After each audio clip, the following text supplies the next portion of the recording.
C'est parti. Bonjour Monsieur Espic. Oh, Stéphane pour les intimes. Ouais, Steph. c'est Steph.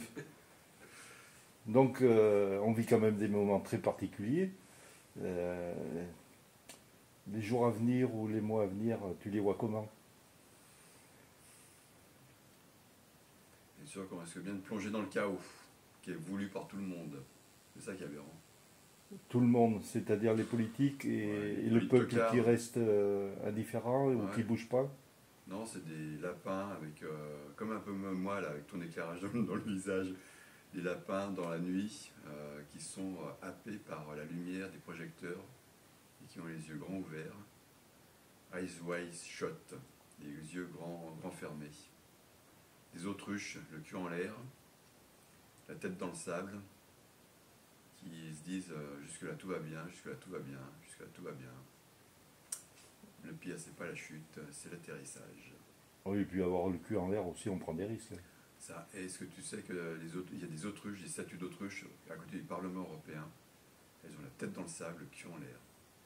Et moi, si j'aurais pu réussir à avoir un siège de député européen, je serais tout de suite allé leur faire un trou dans le cul, là, leur mettre un bâton de dynamite et faire exploser ces statues.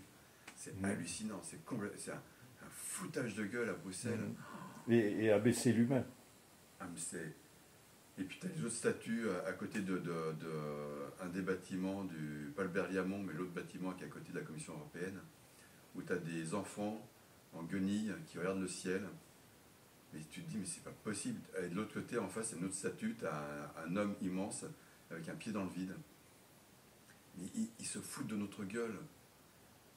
Et ça fait depuis des années, et c'est incroyable, quoi. Ça passe crème, tout passe crème. Plus c'est gros, plus ça passe. Excusez Chirac. Alors ça passe quand tu es bien étendu. En effet, quand c'est gros, quand c'est énorme, si tu es bien étendu, bien mis en confiance, ça passe. Aïe, aïe, aïe, aïe, aïe. Donc, ouais, là, ce dimanche, ça va être... Non, mais là, on voit bien que même Bardella fait des efforts pour dégonfler, en fait. Parce qu'il a sorti qu'il ferait également la retraite à 67 ans, 70 ans, allez, 80 ans. Allez, prends ta retraite à 80 ans. Ils font ça parce qu'ils se rendent compte que ils veulent pas avoir trop de sièges. Ils nous mettent des députés complètement débiles, la RN complètement, mais ils frappent à dingue, qui donnent vraiment pas envie. Sur les réseaux sociaux, ils sont très Ouais. critiqués. Ouais, non, mais donc là, ils essaient de se dégonfler parce qu'ils sont partis trop loin. Et ils veulent pas avoir la majorité des sièges parce que tout le système a déjà préparé l'après, c'est-à-dire s'il arrivait aux manettes tout de suite dès lundi, Bardella, c'est tout de suite comment ils vont déclencher toutes les merdes, quoi, donc des attentats, des choses comme ça. Il sera impossible de gérer quoi que ce soit. Les Jeux Olympiques n'auront pas lieu.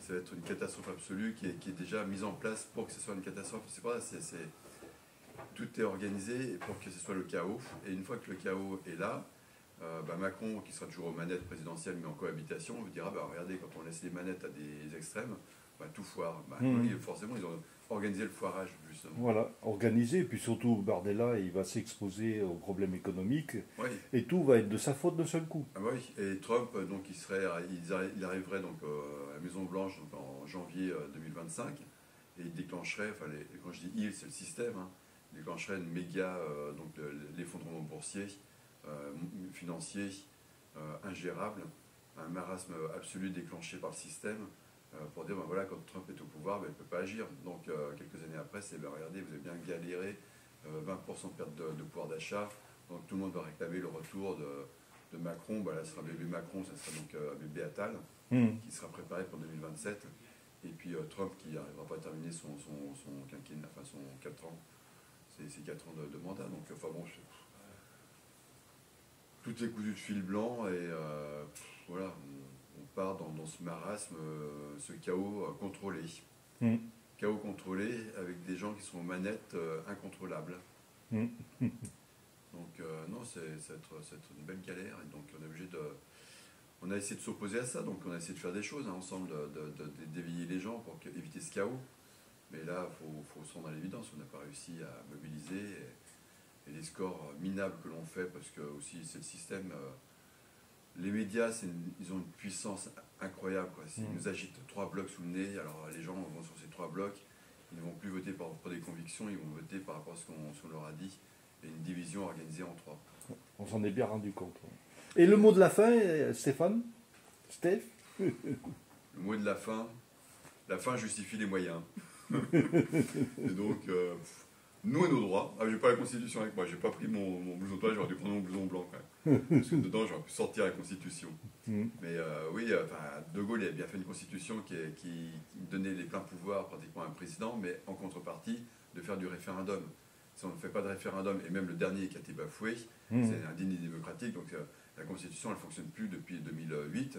Et puis même avec début 2008, avec le traité de Lisbonne, tout a été bousillé. Donc on peut estimer que l'Union européenne est putative en France. Donc n'a pas, même si elle continue à avoir ses effets, elle n'a plus d'existence légale. Et donc là, on est dans un lieu où justement on a quelqu'un qui se bat contre la MSA et puis le Crédit Agricole. Donc en effet, tout ça, les bases légales ne sont pas bonnes.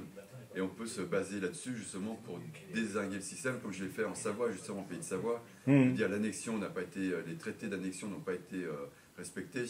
Donc les bases légales ne sont pas bonnes. Donc c'est basé sur du sable. Alors si nous font quelque chose de solide au-dessus, bah, pourquoi pas. Mais vu que c'est tout branquignol dessus pour avoir la population, pour lutter contre la population, tout est organisé pour diviser, pour que eux règnent, pour que Machiavel et Sade, donc le sadisme machiavélique règne. Ils ont divisé, donc voilà, c'est bien on arrive sur une situation complètement bancale alors qu'on a des bases.